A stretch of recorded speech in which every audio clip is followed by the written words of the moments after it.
Okay, so let's begin, shall we? And welcome. I'd like to introduce myself. My name is Dan Candido, and I'll be your moderator today. Let me first thank you for taking the time to attend today's webinar. Today, you'll receive some real-life advice from global law practitioners and our experts in the field of data protection law and their methodologies on how to best ensure regulatory compliance. You'll also hear and see how interfacing provides a pre-built GDPR framework, helping organizations manage and speed up their own GDPR compliance. It's important to note that while GDPR is a European regulation, you'll see that this webinar is relevant for all corporations globally that are processing EU citizens' data. Let me introduce our speakers today. Let's begin with Thomas Rickert, managing partner of the Rickert law firm based in Bonn, Germany. Their firm specializes in legal issues of the digital economy. Our next guest speaker is Jan Luderbach, who is the head of the privacy team at Rickert Law Firm. Both Jan and Thomas serve as external data protection officers for several companies, including international organizations. Our remaining speaker is Mirko Thomas, who oversees Interfacing's European operations. Mirko has several years of practical experience implementing EPC solutions in medium to large corporations and government agencies. He will be demonstrating the GDPR framework with all its operational prerequisites for GDPR compliance. At the end of the seminar, we'll have a Q&A session, so please feel free to post your questions in the web chat and we'll answer them then. At this time, let me thank you again for coming, and I'll now ask Mirko to please take it away. All right, thank you very much, Dan, and welcome everybody around the globe. I'm glad you have joined this webinar today. The topic is our GDPR advisory services, which we are now providing to you. And with these GDPR advisory services, we enable companies to immediately implement GDPR processes and governance structures, and therefore gain control over the operational implementation and monitoring of GDPR requirements. What I would specifically like to point out here is that an integral part of these services and of our GDPR offerings is the legal advice provided by Rickert Law Firm and my co-speakers Thomas and Jan. Their vast experience in this field has been instrumental for the content of our GDPR advisory framework. The technologies from interfacing and the legal soundproofing from the Rickert team make the operational prerequisites for GDPR compliance fully available to you. Just for you to explain, so what GDPR framework, GDPR services, what does that actually comprise? Well, it comprises the required business services. It comprises the roles and responsibilities that you have to put in place, all the governance around this, business rules, policies, required documentation, required templates, risks. Specifically important are controls which have to be set and monitored, and the corresponding reports, for example, to monitor these controls. This whole advisory service, this whole framework goes actually as far as we can provide you with a pre-configured solution with all relevant content necessary. I'm handing over to Thomas now, and he will brief you from a GRC point of view on some key topics of becoming GDPR compliant. Thomas. Thanks very much, Mirko, and good morning, good afternoon, good evening, everybody. I would like to discuss the applicability of GDPR briefly before handing over to Jan to discuss a couple of day-to-day issues that we're facing in our work. Now, GDPR is a European regulation, Yet the lawmakers have ensured that it has a global reach when necessary. And that means that controllers and processors of personal data of data subjects in the EU need to be GDPR compliant, even if they're not based in the EU. The lawmakers wanted to make sure that non-EU companies that are processing EU data subjects data are not being let off the hook when it comes to their accountability. So basically, when you're based outside the EU, even if you don't even have an establishment in the EU, you need to be GDPR compliant when your processing activities are related to the offering of goods and services or the monitoring of their behavior as far as their behavior takes place within the EU. So that means that if you operate a website and if you're analyzing your website visitors' behavior on your website, that would be enough for you to be required to be GDPR compliant.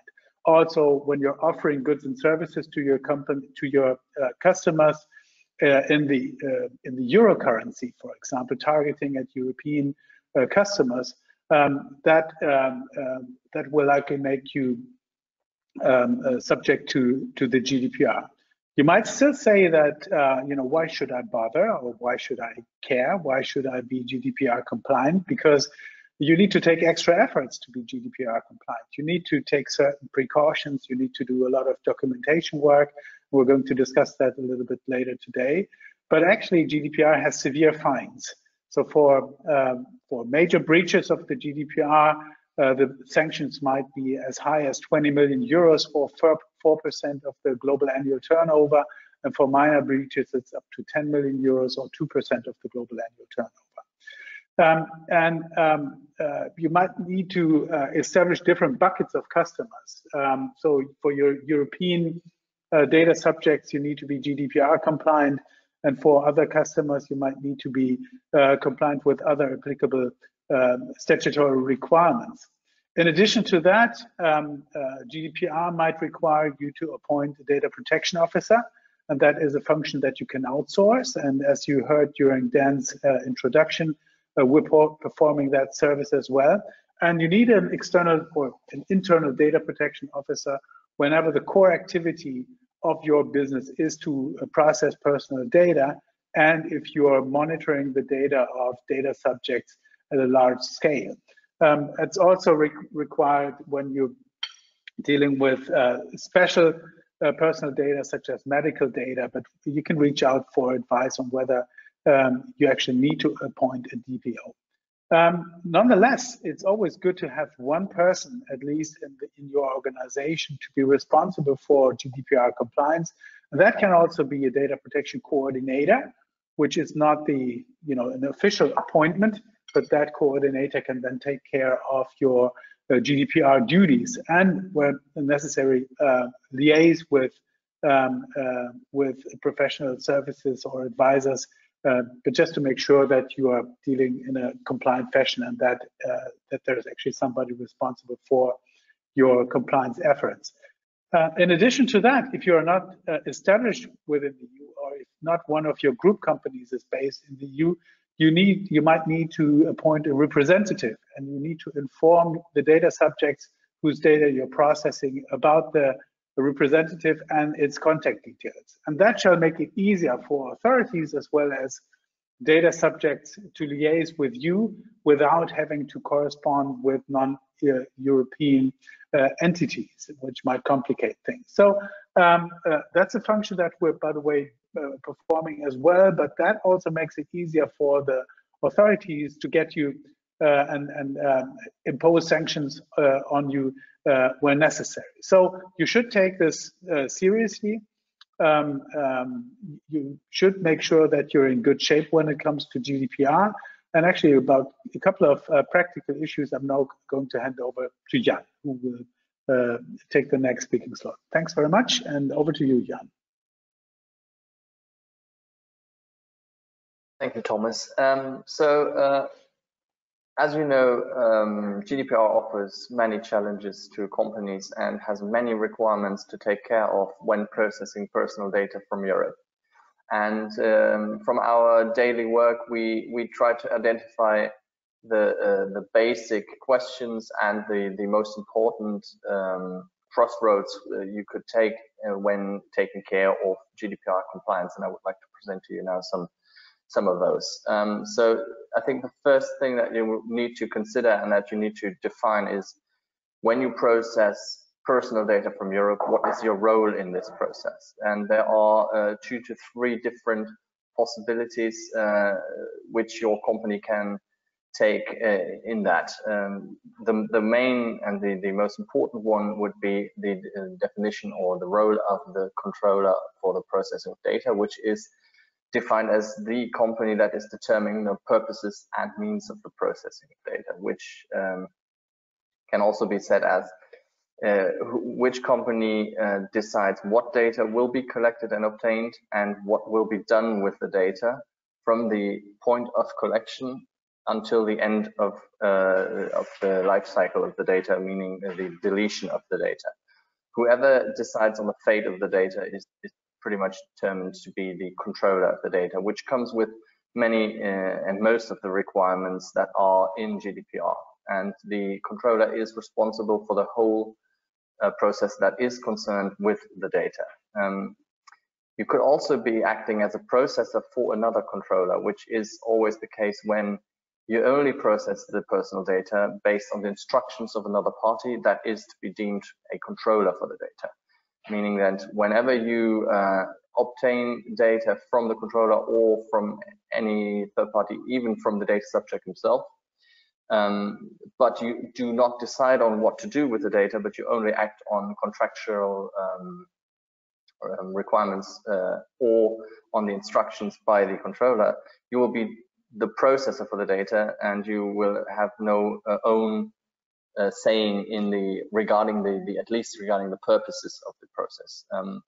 In that case, you also face many requirements from GDPR, but what is worth noting is that the controller for the data will still remain responsible as well and liable for the data. Even after he has transferred it to the processor, he will still remain liable for it.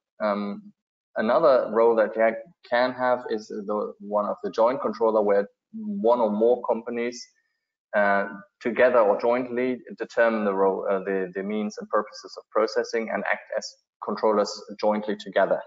In that regard, both will be determined controller and will face all the requirements in GDPR together. However, as we'll see later, you'll have to have a framework that defines the different responsibilities and roles regarding the requirements of GDPR between the joint controllers. What is very important to note is that there is no privilege for company groups, meaning that any transfer or any access of data between different entities in one group is still to be considered a access or transfer to another company, just as if this company would be any third party. So there's no basic justification of transfer or accessing data between company groups. However, based on the recitals in GDPR, in some cases, the intercompany transfer in a company group can be a legitimate interest of the company group and therefore make it easier to justify. However, you still need to justify it just as if it would be any third party. That's very, very important.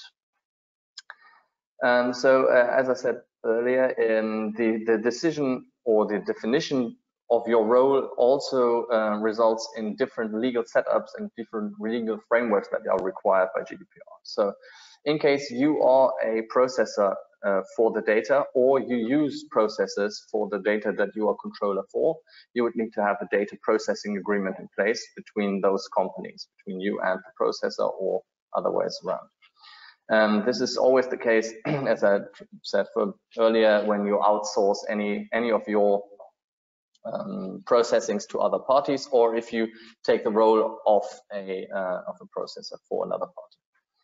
The other legal framework that is required would be a joint control arrangement in case you have a situation where you and another company jointly together decide on the purposes and means of the processing. In that regard, you have to have an arrangement in place which defines which of the joint controllers takes care of which responsibility and requirement from GDPR, in particular, as mentioned in GDPR explicitly, in the information of the data subjects about the processing. So those are two very different sets of legal frameworks that you'll have to have. And it is worth noting that if you lack one of those arrangements or agreements, this is considered as a violation of GDPR, which will also result in a fine already. Even if anything else is working fine, just missing those two legal frameworks is a violation already.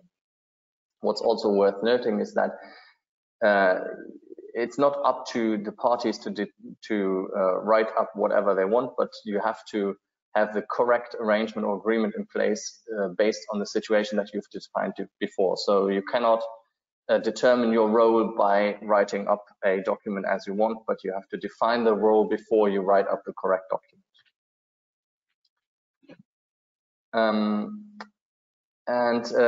Another very important requirement in GDPR, or something that you will need to take care of, is what happens when you transfer data outside of the EU. Because based on GDPR requirements, there's a two-step process or assessment that you have to do when European data leaves the EU. First, you have to have the general assessment whether the process itself is justifiable by requirements of GDPR. And then in the second step, you have to review, is the transfer to another country outside of the EU justified as well? Because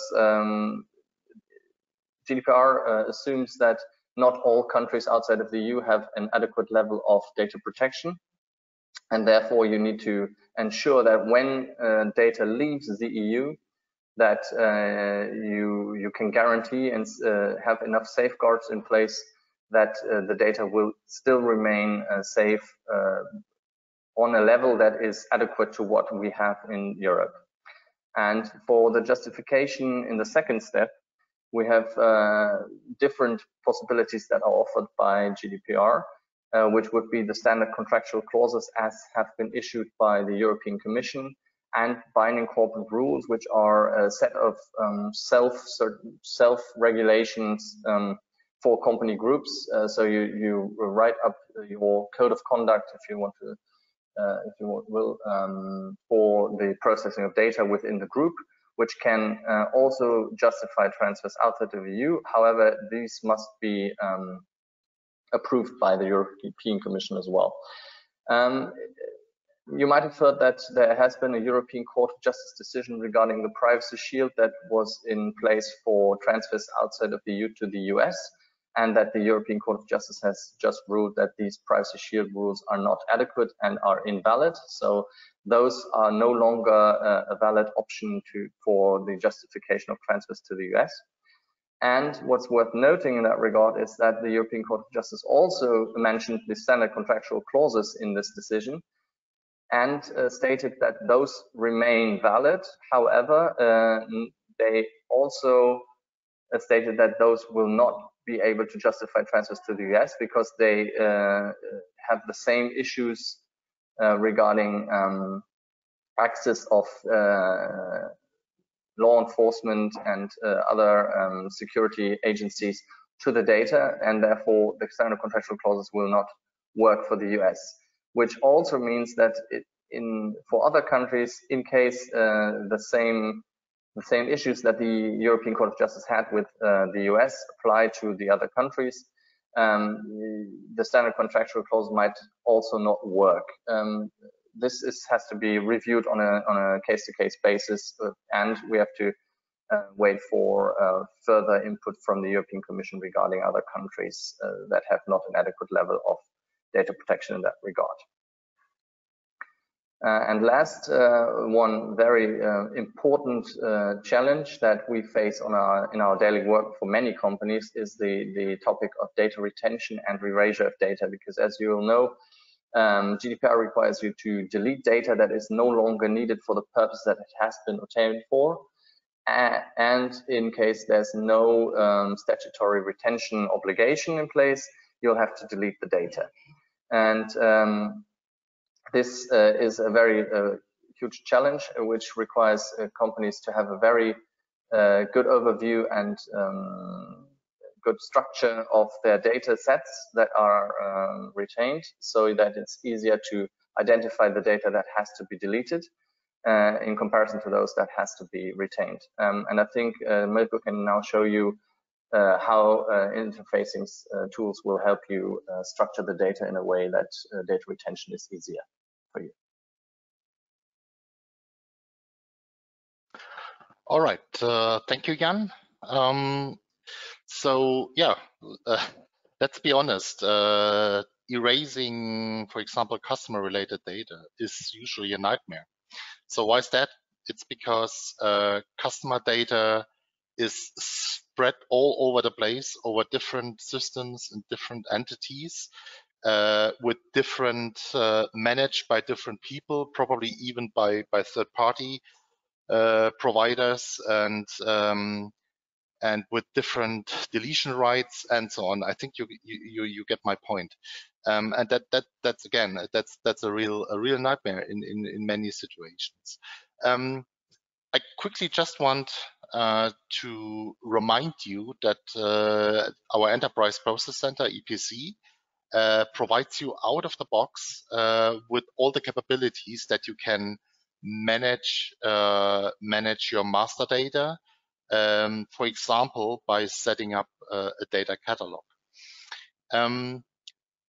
For those of you who are not familiar with the terms that I'm using now, like data catalog or attributes, entities, please, after the webinar, please follow up with us. We are more than happy to organize a follow-up session with you where we can show you in detail how setting up a data catalog works and how easy it is to do that with EPC.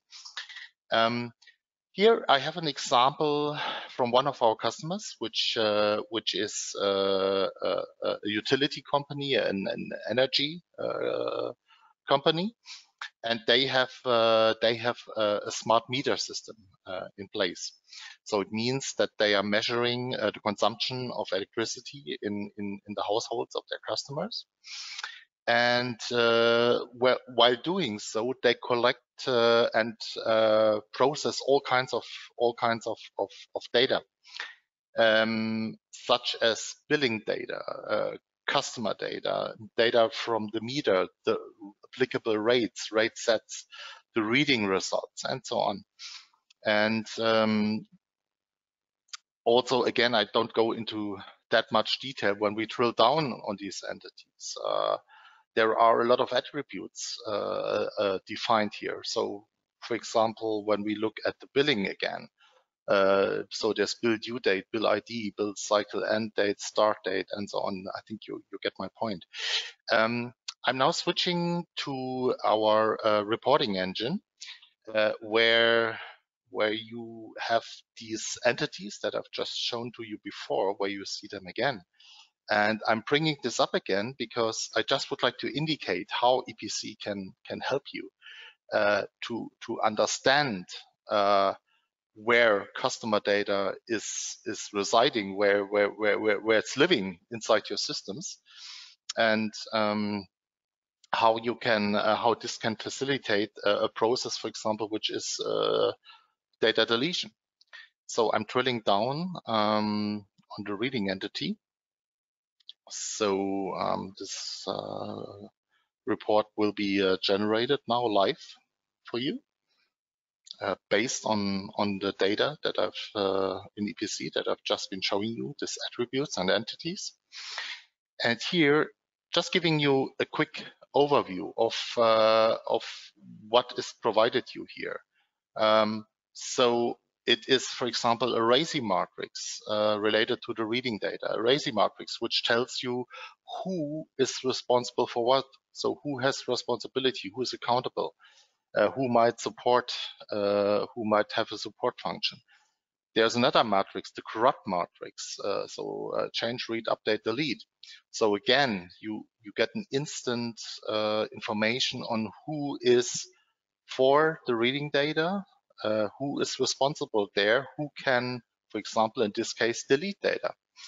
What I would also like to show you is how is this asset reading, which is an IT system. So how is this system associated with other systems? And last, what I would like to point out is also where are the touch points with processes. So you might have a process in place which is deletion of customer data, and so in this report you can easily drill down and can get an idea of where this entity has touch points with existing processes. So just indicating to you a couple of let's say a couple of features which help you to put the right processes in place to manage your master data, to manage your IT assets, to manage your entities, and all that out of the box with our enterprise process center. Let us now take a closer look at how we support your GDPR compliance by means of a pre-configured process. This particular process represents one of the key requirements of GDPR, and it's called the data breach notification process. So how are you supposed to act when a data breach is being reported? Before we go into the details of this process, Thomas will first briefly outline to you the legal background, and then again we will show you how this process could be implemented and adapted into your specific operational setup. So Thomas, quickly over to you again. Thanks very much, Mirko.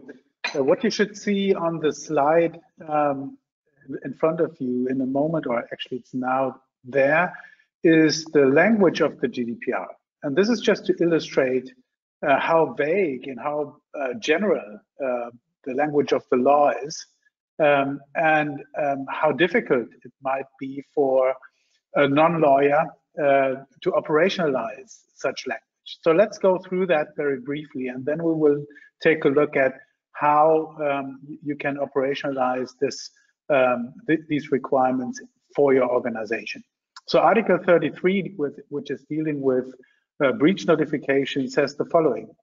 In the case of a personal data breach, the controller shall, without undue delay, and where feasible, not later than 72 hours after having become aware of it, notify the personal data breach to the supervisory authority competent in accordance with Article 55, unless the personal data breach is unlikely to result in a risk to the rights and freedoms of natural persons. Where the notification to the supervisory authority is not made within 72 hours, it shall be accompanied with by reasons for the delay. So how should you actually operationalize this sort of vague language?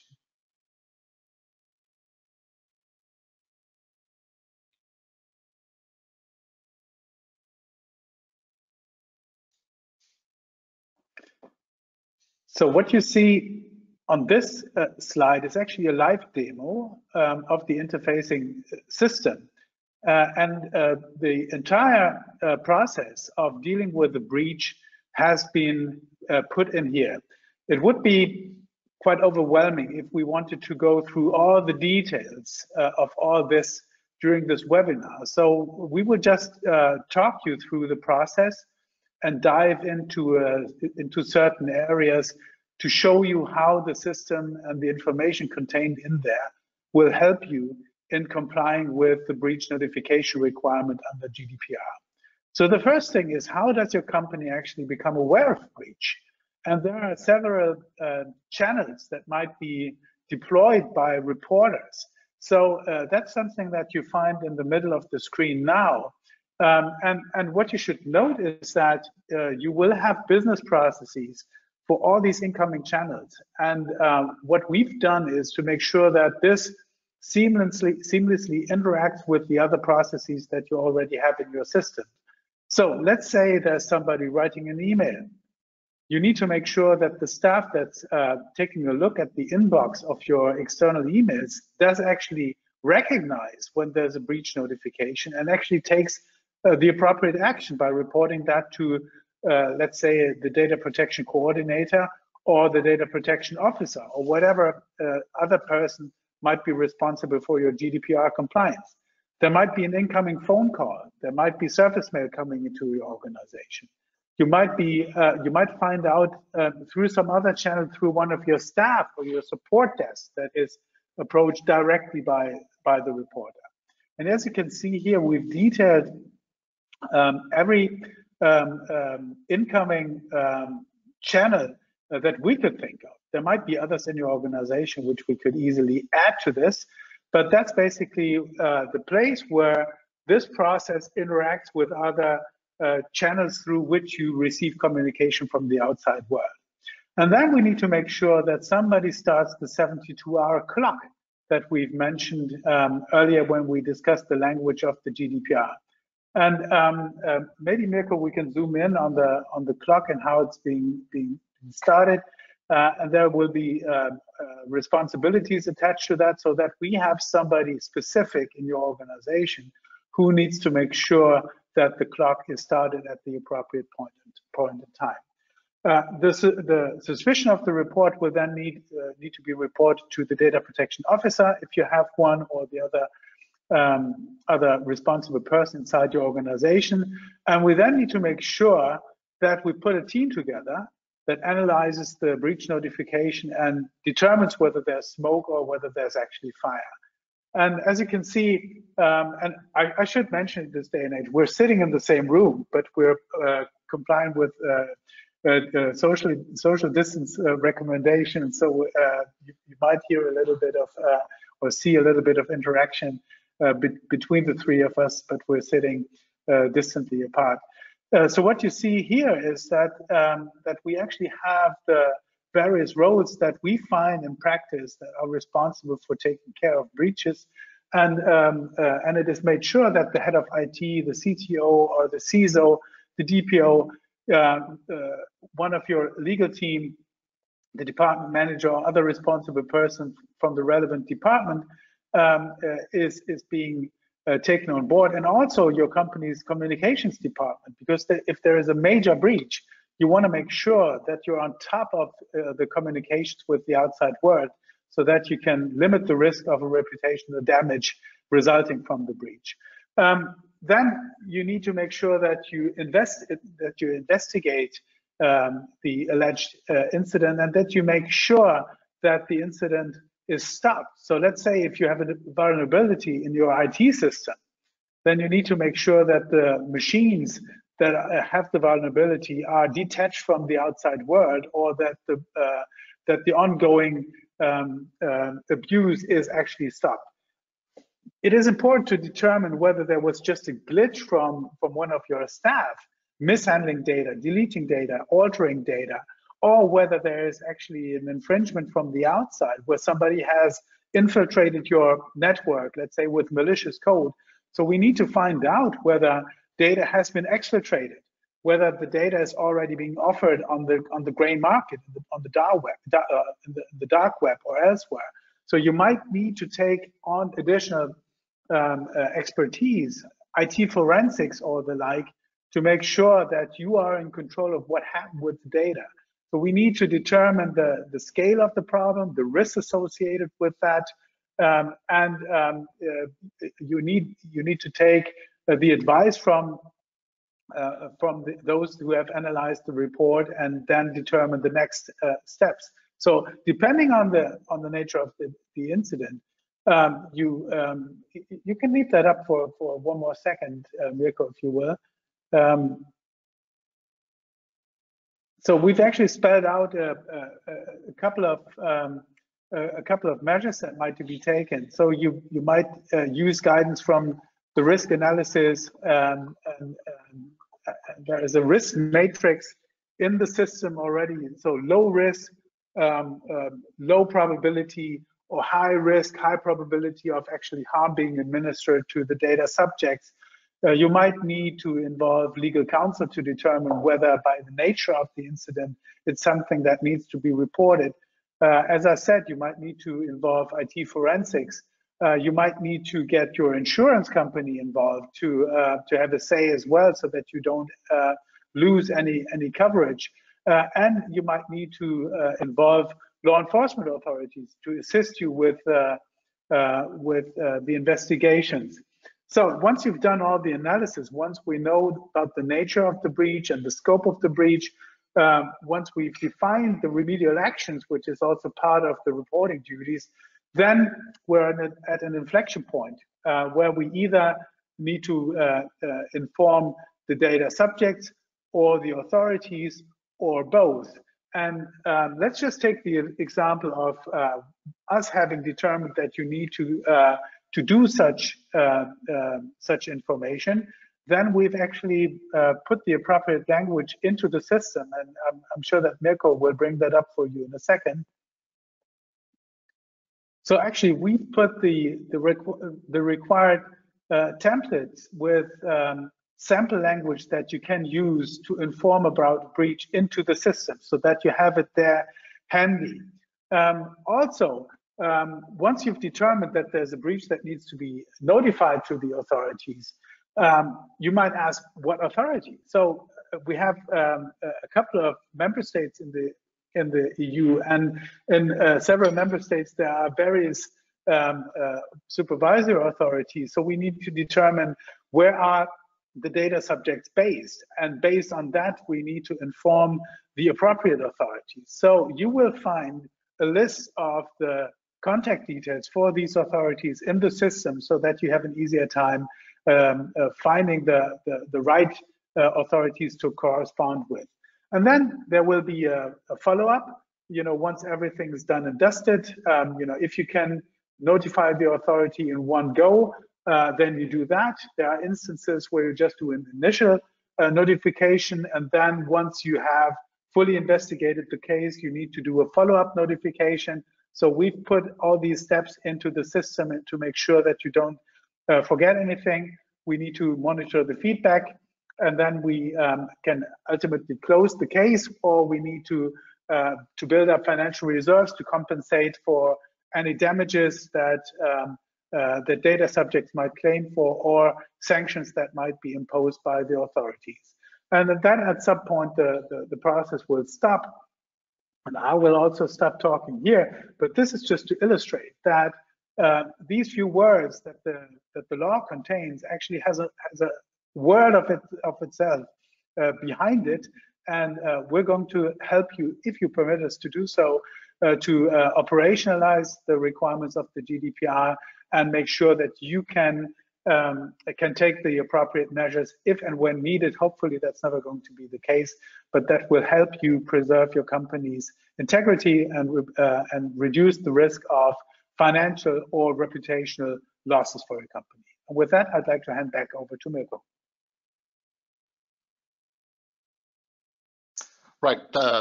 Thank you, Thomas. Some final words on the framework and on our GDPR advisory services. So what you have been looking at right now is one of the many processes that we have predefined for you. But also, if you remember, our EPC, our Enterprise Process Center, is basically a set of digital libraries. So the processes are only one of these libraries. Thomas has already mentioned to you that we will also provide to you the required documents. And I'm just indicating that to you right now. So again, if you're interested in more details, please connect with us after the webinar. We're happy to show you much more details. Again, just indicating. So we have also defined a set of key control indices for you, which you need to. And here's just an example: measure elapsed time until notification of the data subject. We have also defined all the required roles and responsibilities. We have defined risks, controls, the whole rule set from the GDPR, which, by the way, which is organized in chapters where you can drill down onto the paragraph level, and you can associate these paragraphs with all the tasks and with the processes. So again, just indicating to you, the framework is quite rich and enables you to, almost like plug and play to implement it into your operational reality and to quickly become GDPR compliant. One final word also on process automation. Along with these processes, we offer to you full process automation. So for the process that Thomas has just been explaining to you in detail is available also as a fully automated process. So it means this chain of events here is out of the box for you, available as an automated process. With that comment, I would like to close the live demo part of the session, and I hand now back over to our moderator, Dan. Dan? Thank you, Mirko. Okay, so now we're at the Q&A session. I know you've received a lot of information today, and we do have a few questions submitted from our guests to ask our panel of experts. Question number 1. We've done some compliance work already. Will that work need to be redone? Will it be a duplication of effort? So I'll pass that along. Probably, Thomas, would you like to start? I'm happy to. Thanks, Dan. During the compliance work that we would do with you, we will try to build on as much previous work as we can. One of the major pillars of GDPR compliance is actually documenting what the status quo inside your company is. So that's a fact-finding mission. And if you've done compliance work, then either you've done yourself or your external advisors have asked the various departments dealing with personal data about what they're doing with the data, how it's being processed, from where the data is obtained, whether you've collected it yourself or whether you've received it from third party, to whom you pass it on, and all that. And that's important information for us to build on. Also, if there's a record of processing activities, if there's a data protection management system that's been built already, all this documentation can be used by us. We will do a plausibility check or a sanity check to see whether the quality of the previous work is sufficient for us to build things on. There might be missing parts, so we would discuss with you what additional work needs to be done. So that would all be done in collaboration with you. But the idea is not to redo what's already been done and harass the people that have already been generous enough to answer questionnaires to establish all the facts inside your company again, or more than necessary, and then build on previous documentation. I guess when starting a discussion with you and your company, we would check what you have. You would send us the information that you already have, and that would allow for us to quickly determine whether that's something and to what extent that's something that we can build on. And we would just work on the missing pieces so that we can most cost efficiently complete the compliance work for your company. Great, thank you very much, Thomas. I see we've got just a bit more time for one more question. This one says, we're rather a small organization, so do we have to hire a DPO manager to be compliant? So I'll pass this on to, I'm guessing, Thomas or Jan. I'm happy to take that one as well. So the question is whether you need to have a data protection officer if you're just a small company. Now, actually, one of the bad things about GDPR is that it was meant to unify the legal requirements for the entire EU, but we have additional national laws that complement the GDPR. So if you are completely outside the EU, then only the GDPR requirements of the GDPR itself are applicable. And as I mentioned at the very beginning of the webinar, you would need to have a DPO if you are if your core activity is processing personal data, and if you're analyzing the data of or the behavior of the data subjects at large scale. In Germany, for example, as soon as there are 20+ individuals, team members working on personal data, you need to have a data protection officer appointed. So let's say you are a globally working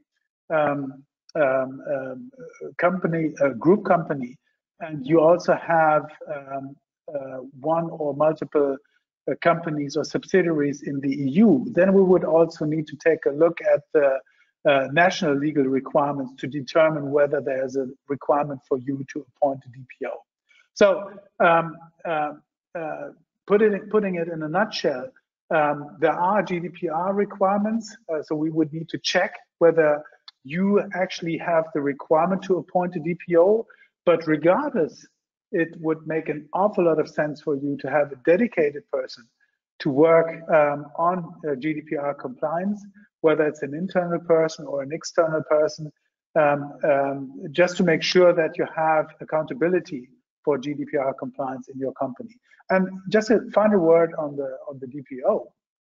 A lot of companies prefer to outsource that function to external parties, because the DPO, if internal, if one of your staff members, number one, has to keep him or herself updated on legal requirements. So it needs to be a person sufficiently trained.